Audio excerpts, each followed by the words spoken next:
tired of the lies, the slander.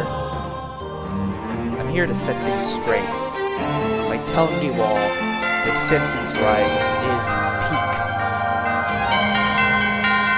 It's attacked by me. So what is peak? Urban Dictionary describes peak as basically being like the best of something, like a situation, object, person, which is basically the definition from Urban Dictionary, one of the many that I picked for basically describing The Simpsons, right? So what are The Simpsons? If you don't know, The Simpsons is basically an episodic comedy following the Simpsons' mischief over the town of Springfield.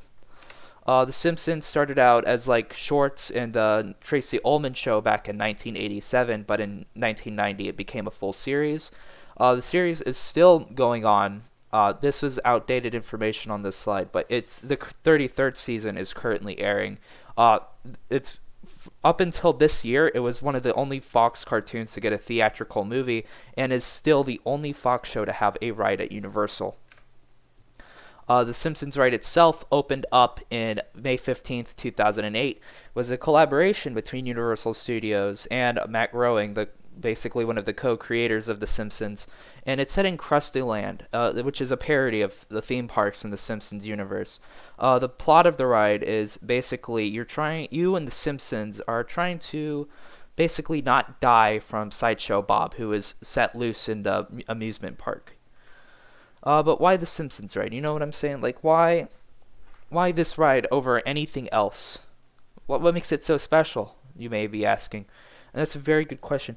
You see, the Simpsons ride isn't just any ordinary ride, because it was built off of the remains of Back to the Future, the ride. But other than that, it's basically the same thing. Like, the only thing Simpsons has is obviously the Simpsons theming and the fact that it's upgraded in technology compared to Back to the Future. But what is the Simpsons ride in comparison to other rides at Universal?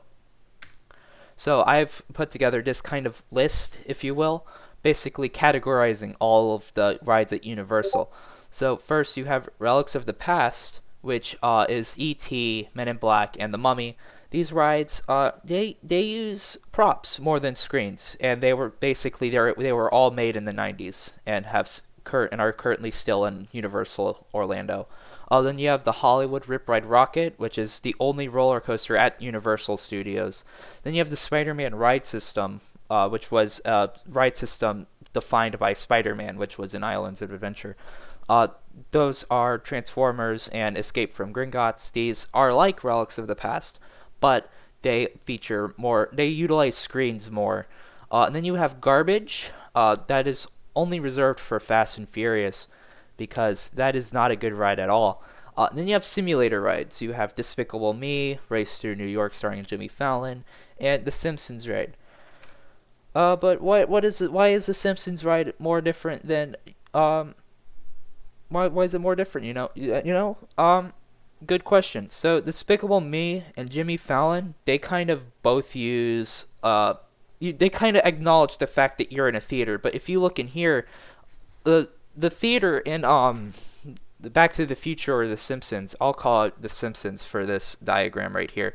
But basically, because of how it works, and you can't really see anyone because it's dark in there, it kind of makes you feel like that you are the only ones experiencing that ride, not a large group of people that doesn't really work with The Simpsons. The Simpsons doesn't really want a larger cast of characters. I mean, because it already has a large cast of characters.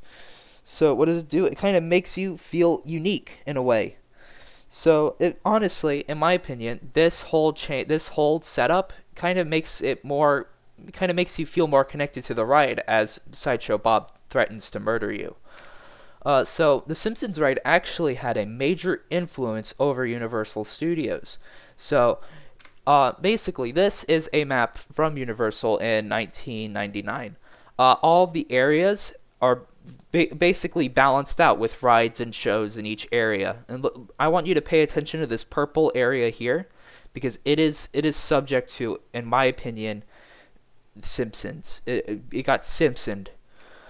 So this is the map in 2021. As you notice, the World Expo is now just the Men in Black ride, and ET is now in the kids area, with the Simpsons basically having its own area in the middle of it all. That's insane for a single ride to have that much influence over the park. And honestly, I don't even and honestly, you could say the same about Harry Potter, but that happened after Jaws was closed down.